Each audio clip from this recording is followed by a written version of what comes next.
ایک be be مسجد کی صفائی کرتی تھی، بیمار ہو گئی تو حضور تیمارداری کرنے لگتے تھے، اور جب اس کا رات کو انتقال ہوا صحابہ نے حضور کو تکلیف دینا بہتر نہ سمجھا، دفن کر دیا، تو نبی کریم نے سویرے فرمایا مجھے بتاؤ اس کی قبر کہاں ہے؟ حضور نبی پاک خود رسول کریم ساری امت گنبد خضرا پہ اور نبی پاک اس قبر پہ چلے گئے جو مسجد میں جھاڑو دیتی تھی، اس کی قبر پہ کھڑے ہو گئے اور فرمایا صفیں بناؤ بھائی میں دوبارہ جنازہ پڑھوں گا۔ حضور نے جنازہ دوبارہ پڑھا،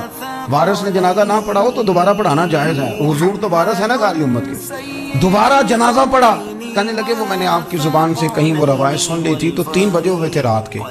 پاکستان میں، سارے سو رہے تھے، پر میں نے گھر فون کیا، میں نے کبھی تنخواہ جنی جی انہیں چی گزارا کرنا ہے، میں تو بڑے کام لگا سرکار کی بارگاہ میں، یہاں مسجد کی صفائی کرتا ہوں، میری تو بڑی شان بنے گی اگر رسول کریم